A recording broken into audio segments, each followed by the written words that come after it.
नमस्कार मित्रों, हिंदी मातृभाषा में आपका स्वागत है। मैं प्रियंका मिश्रा आज आपके साथ हिंदी साहित्य का इतिहास लेखन की परंपरा शुरू करेंगे।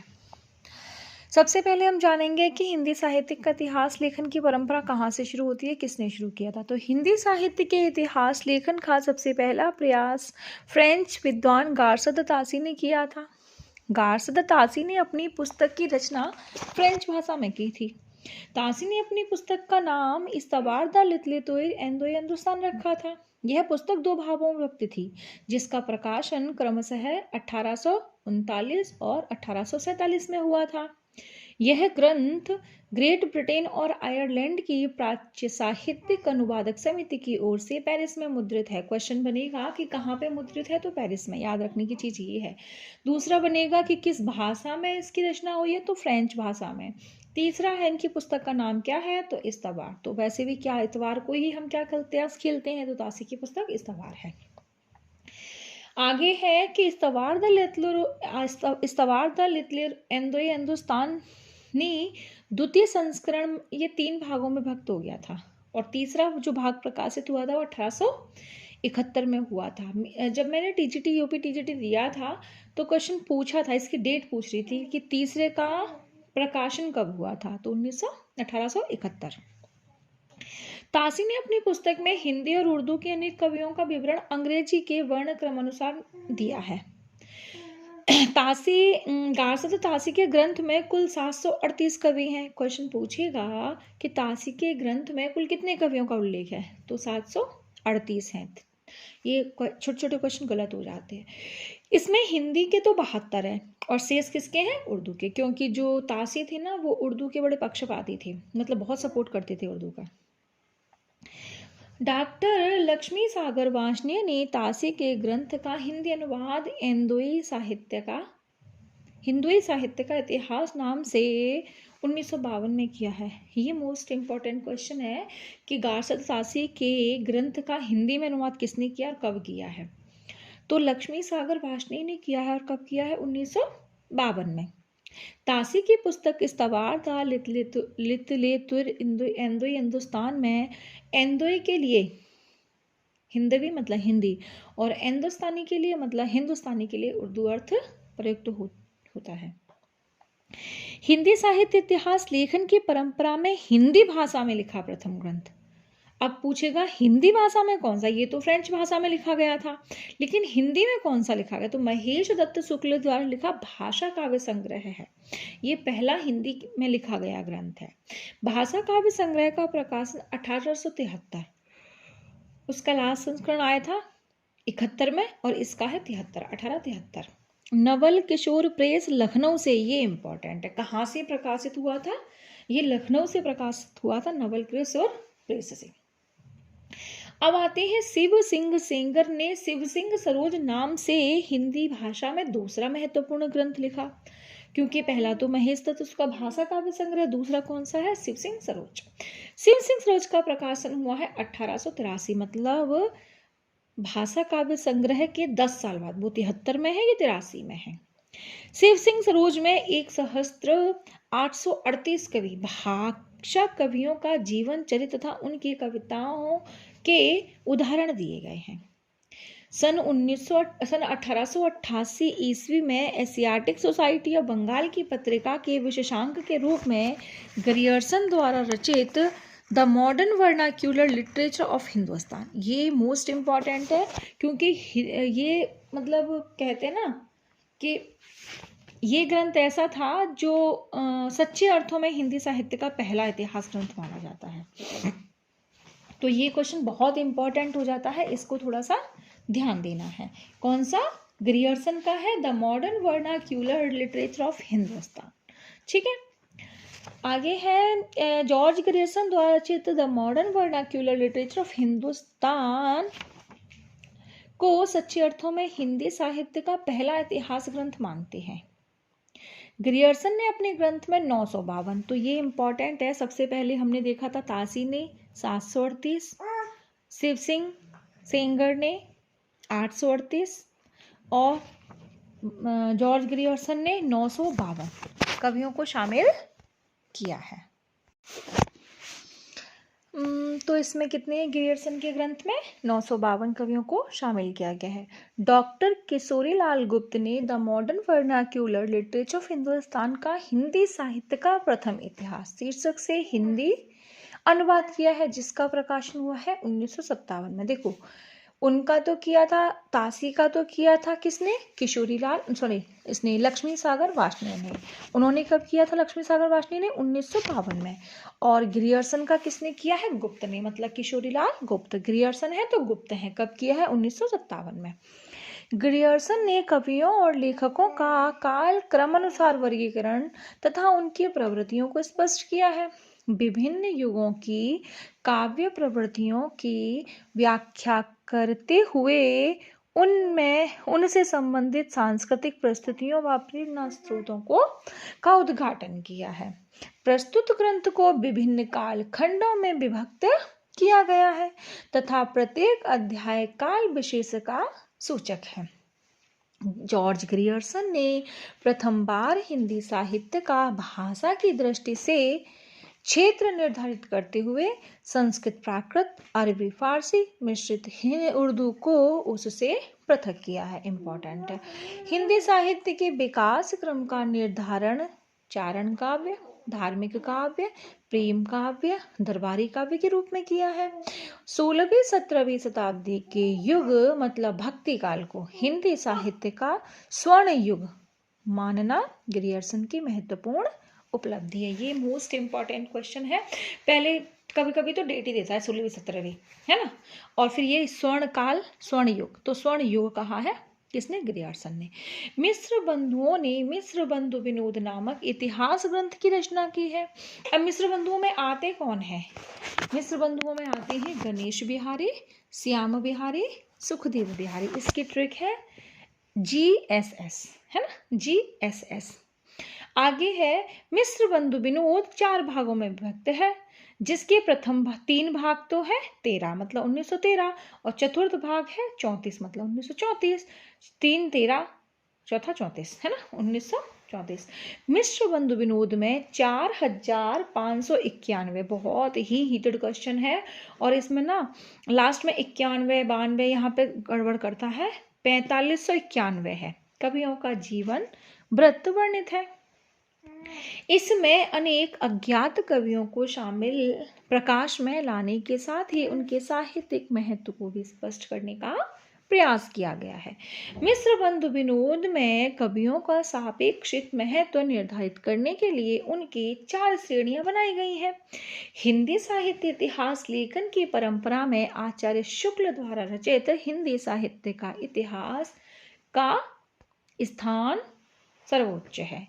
आचार्य शुक्ल का इतिहास मूलतः नागरी प्रचारणी सभा द्वारा प्रकाशित हिंदी शब्द सागर की भूमिका के रूप में हिंदी साहित्य का विकास नाम से 1929 में प्रकाशित हुआ। जनवरी 1929 में प्रकाशित हुआ था। ओके, हिंदी साहित्य का इतिहास में 1000 कवियों और लेखकों को शामिल किया गया है।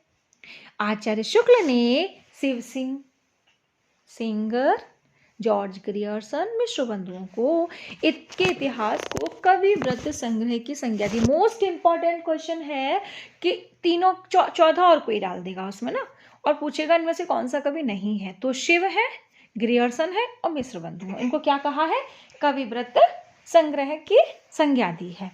आचार्य शुक्ल ने, ये तो बहुत इंपॉर्टेंट कोटेशन है आचार्य शुक्ल की, कि जबकि प्रत्येक देश का साहित्य वहां की जनता की चित्तवृत्ति का संचित प्रतिबिंब होता है, तब यह निश्चित है कि जनता की चित्तवृत्ति के परिवर्तन के साथ साथ साहित्य के स्वरूप में भी परिवर्तन होता चला आता है। आदि से अंत तक इन्हीं चित्तवृत्तियों की परंपरा को परखते हुए साहित्य परंपरा के साथ उनका सामंजस्य दिखाना ही साहित्य का इतिहास कहलाता है। जनता की चित्तवृत्ति बहुत कुछ राजनीतिक, सामाजिक, सांप्रदायिक, धार्मिक, अब इसमें आर्थिक और जोड़ देगा, कौन सी नहीं है, तो ये शब्द याद रखने हैं, राजनीतिक, सामाजिक, सांप्रदायिक और धार्मिक परिस्थितियों के अनुसार होती है, आर्थिक नहीं आएगा। सर्वप्रथम आचार्य शुक्ल ने साहित्य इतिहास को आलोचना से पृथक किया तथा अपने विकासवादी एवं वैज्ञानिक दृष्टिकोण का परिचय दिया। आचार्य शुक्ल ने साहित्य इतिहास के प्रति एक निश्चित व सुस्पष्ट दृष्टिकोण का परिचय देते हुए युगीन परिस्थितियों के संदर्भ में विकास क्रम की व्याख्या करने का प्रयास किया। आचार्य शुक्ल ने काल विभाजन के अंतर्गत हिंदी साहित्य के 900 वर्ष के इतिहास को 4 सुस्पष्ट कालखंडों में विभक्त किया।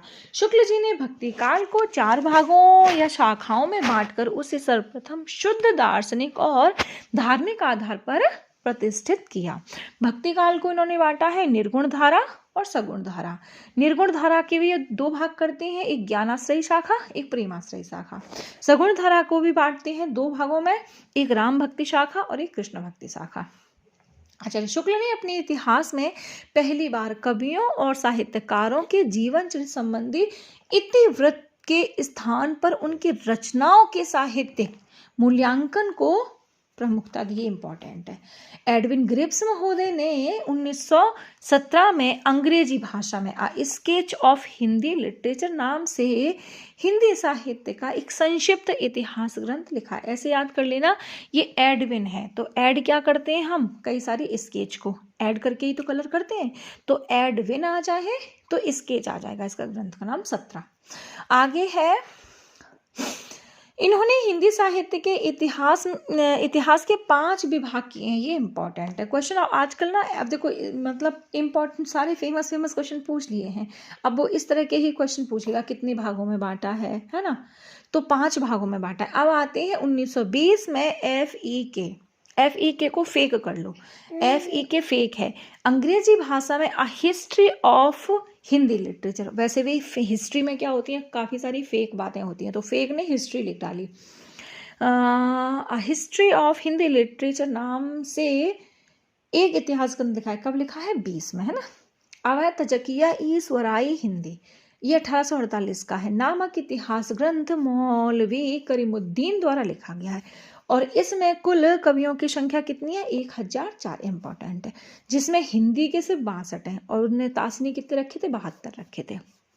इस ग्रंथ में प्रथम बार कालक्रम का ध्यान रखा गया है। इंपॉर्टेंट है। आचार्य हजारी प्रसाद द्विवेदी ने भी कितने इतिहास ग्रंथ लिखे हैं, 3। एक तो है हिंदी साहित्य की भूमिका 40 में लिख दी, हिंदी साहित्य का उद्भव और विकास 52 में लिख दिया और हिंदी साहित्य का आदिकाल 1952 में लिख दिया। आचार्य द्विवेदी ने अपने इतिहास में परंपरा की निरंतरता का अनुशीलन करते हुए एक व्यापक इतिहास दर्शन की भूमिका तैयार की। अब आते हैं, रामकुमार वर्मा ने हिंदी साहित्य का आलोचनात्मक इतिहास नामक पुस्तक लिखी। हिंदी साहित्य का आलोचनात्मक इतिहास का प्रकाशन 1938 में हुआ। वर्मा ने अपने इतिहास ग्रंथ में 693 से लेके 1693 ईस्वी तक की काल अवधि अर्थात संधि काल से लेकर भक्ति काल तक की अवधि को ही लिया है, मतलब अधूरा ग्रंथ है इनका। डॉक्टर वर्मा ने संपूर्ण ग्रंथ को 7 प्रकरण, मोस्ट इंपॉर्टेंट है, कितने प्रकरणों में इन्होंने अपने ग्रंथ को बांटा है, तो 7 प्रकरणों में विभक्त किया है। वर्मा ने स्वयंभू को जो कि अपभ्रंश के पहले कवि हैं को हिंदी का पहला कवि मानते हुए हिंदी साहित्य का आरंभ 693 से स्वीकार किया है। नागरी प्रचारणी सभा द्वारा हिंदी साहित्य का वृद्ध इतिहास का प्रकाशन 16 प्रकरणों में हो चुका है। अब ये हम पहले प्रकरण देखेंगे और भाग देखेंगे, मतलब प्रत्येक भाग का एक नाम है ना, 16 भागों में है तो 16 भागों के नाम है, इनको देखना है। वैसे बहुत ज़्यादा पूछता नहीं, लेकिन फिर भी बाई चांस ऐसे क्वेश्चन बन गए आगे के लिए तो ठीक रहेगा। तो प्रथम भाग इनका है हिंदी साहित्य की पीठिका, राजबली पांडे, जिसमें बल होगा ना, वही अपनी पीठ पे सबको बैठाएगा, है ना, पहला। तो प्रथम में क्या है, हिंदी साहित्य की पीठिका, कौन है, बली है, राजबली पांडे। दूसरा आता है हिंदी भाषा का विकास, किसने कर दिया, धीरेन्द्र वर्मा ने। धीर रखो, हिंदी भाषा का विकास भी हो जाएगा, थोड़ा सा तो धीर रखो।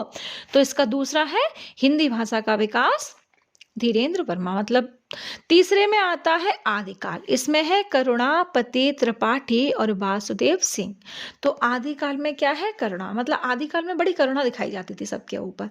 चौथा भाग आता है भक्ति काल में, निर्गुण भक्ति, और निर्गुण भक्ति परशुराम करते थे, परशुराम चतुर्वेदी। 5वां भाग आता है भक्ति काल, इसमें सगुण भक्ति। सगुण भक्ति क्या? देवेंद्रनाथ शर्मा व विजेंद्र स्नातक। तो देव की तो वैसे भी क्या होती है? सगुण भक्ति, क्योंकि देव तो हमें सामने से दिखते हैं। 6वां भाग आता है रीति काल रीतिबद्ध, इसमें है नगेन, सबको ही पता है तो फेमस है। फिर आता है 7वां रीति काल रीति मुक्त, ये है भगीरथ मिश्र, ये भी इंपॉर्टेंट है। फिर आता है 8वां हिंदी साहित्य का अभ्युत्थान, हिंदी साहित्य का अभ्युत्थान, ये भारतेंदु काल, सम्मत 1900 से लेके 1950, इसमें है विनय मोहन शर्मा। फिर आता है 9वां द्विवेदी काल 1950 से लेके 1975, इसमें है सुधाकर पांडे। फिर आता है 10वां उत्कृष्ट काल, इसमें आते हैं नगेंद्र। 11वां उत्कृष्ट काल नाटक में, इसमें है सवित्री सिंह व दशरथ ओझा। फिर आता है 12वां कथा साहित्य, इसमें है डॉक्टर निर्मला जैन। फिर आता है 13वां समालोचना निबंध और पत्रिका, ये है लक्ष्मी नारायण सुधांशु। फिर आता है 14वां अद्यतन काल, इसमें है हरवंश लाल शर्मा। फिर आता है 15वां, इसका है आंतर भारतीय हिंदी साहित्य, इसके हैं नगेंद्र और राहुल सांकृत्यायन। 16वां थोड़ा इंपॉर्टेंट देख लेना, हिंदी का लोक साहित्य और कृष्णदेव उपाध्याय। तो लोक में तो कृष्ण ही रहते हैं आजकल, तो 16वां कौन सा है? हिंदी का लोक साहित्य। आगे है डॉक्टर धीरेन्द्र वर्मा ने विभिन्न विद्वानों के सामूहिक संयोग से हिंदी साहित्य नामक इतिहास ग्रंथ का संपादन कार्य किया। इस ग्रंथ में संपूर्ण हिंदी साहित्य को 3 कालों, आदिकाल, मध्यकाल और आधुनिक काल, ये देख लेना। धीरेन्द्र वर्मा का जो है ना, वो आदिकाल, मध्यकाल और आधुनिक काल में विभक्त करते हुए प्रत्येक काल की काव्य परंपराओं का विवरण अवच्छिन्न रूप से प्रस्तुत किया है। अब आते हैं हिंदी साहित्य इतिहास संबंधी प्रमुख ग्रंथ और रचनाकार। मतलब इसमें ये है कि किस कवि ने ये किस लेखक ने कौन सा ग्रंथ लिखा है। तो सबसे पहले इनका थोड़ा सा ना पूछ लेता है, और इम्पोर्टेंट भी है ये, है ना, इनकी थोड़ी डेट भी हम देखते हुए चलेंगे। तो सबसे पहले आते हैं हिंदी काव्य धारा, मोस्ट इम्पॉर्टेंट है डेट 1944, हिंदी काव्य धारा राहुल सांकृत्यायन का है। दूसरा आता है हिंदी साहित्य का इतिहास 1973, डॉक्टर नागेंद्र, इन्हें संपादन किया, इन्होंने कोई मतलब अपना नहीं लिखा, इन्होंने संपादन किया है। तीसरा आता है हिंदी साहित्य का वैज्ञानिक इतिहास, 2 भागों में है, प्रथम और द्वितीय खंड 1965। अब विज्ञान किसके साथ हुआ था? गणपति के साथ ही हुआ था, क्योंकि गणपति की ना सर को लगाया था हाथी के सर को गणपति को लगाया था, तो ये एक वैज्ञानिक कार्य ही तो था। तो हिंदी साहित्य का वैज्ञानिक कार्य किसने कर दिया? गणपति चंद्रगुप्त ने। फिर आता है हिंदी साहित्य का अतीत, 2 भागों में है ये भी, है ना। इसका है विश्वनाथ प्रसाद मिश्र। अब वैसे भी अतीत, विश्व में से अतीत कभी हटता नहीं है, तो अतीत आ जाए तो विश्वनाथ। फिर है हिंदी साहित्य और संवेदना का विकास 1986, ये देखो बहुत इंपॉर्टेंट है। स्वरूप है ना, राम के स्वरूप में क्या संवेदना दिखती है? राम स्वरूप चतुर्वेदी। साहित्य, फिर है साहित्य का इतिहास ग्रंथ दर्शन। अब दर्शन हम किससे करते हैं? किसी के नलिन बिलोचन से ही करते हैं, तो नलिन बिलोचन शर्मा, बिलोचन मतलब नैनो से करते हैं। आगे है हिंदी भाषा का विकास, हिंदी साहित्य का विकास नहीं है, ये हिंदी भाषा का विकास है। और भाषा किसकी अच्छी है? श्याम सुंदर दास की। हिंदी भाषा और साहित्य मतलब भाषा पे ज़्यादातर जो होते हैं ग्रंथ श्याम सुंदर दास के ही होते हैं। और हिंदी कोविद रत्नमाला, ये तीनों ग्रंथ किसके हैं? श्याम सुंदर दास के। आगे है राजस्थानी भाषा और साहित्य, मोतीलाल मिनारिया। आगे है राजस्थानी पिंगल साहित्य, ये भी है मोतीलाल मिनारिया का। हिंदी काव्य शास्त्र का इतिहास, हिंदी वीर काव्य किसका है? टीकम सिंह तोमर का। हिंदी काव्य शास्त्र का इतिहास भगीरथ मिश्र, बहुत अच्छा है ये, मैंने पढ़ा हुआ है। आधुनिक हिंदी का आदिकाल 1973 किसका है? नारायण चतुर्वेदी का। हिंदी साहित्य 20वीं शताब्दी नंदुलारी वाजपेयी 1945। आधुनिक हिंदी साहित्य 1950 नंदुलारी वाजपेयी। हिंदी साहित्य का इतिहास 1931 रमाशंकर शुक्ल रसाल ने।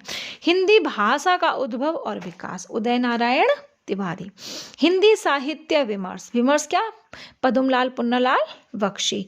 कविता कौमुदी बहुत इंपॉर्टेंट है 1917 रामनरेश त्रिपाठी। भाषा काव्य संग्रह हिंदी साहित्य में लिखा, मतलब हिंदी भाषा में लिखा गया पहला ये ग्रंथ है 1873 का महेश दत्त शुक्ल का। हिंदी साहित्य का विवेचनात्मक इतिहास कौन करेंगे, सूर्यकांत शास्त्री। आधुनिक हिंदी साहित्य का इतिहास कृष्ण शंकर शुक्ल। मॉडर्न हिंदी लिटरेचर, मॉडर्न कौन है, इंद्रनाथ हैं। खड़ी बोली हिंदी साहित्य का इतिहास ब्रजरत्न दास। आधुनिक हिंदी साहित्य 1941 किसका है, लक्ष्मी सागर वास। ब्रज माधुरी सार वियोगी हरि। हिंदी साहित्य का दूसरा इतिहास 1996 बच्चन सिंह, पढ़ा हुआ है मैंने। हिंदी साहित्य का आधा इतिहास 2003 सुमन राजी। हिंदी साहित्य का मौखिक इतिहास नीलाभ। और हिंदी साहित्य का ओझल नारी इतिहास नीरजा माधव 2013।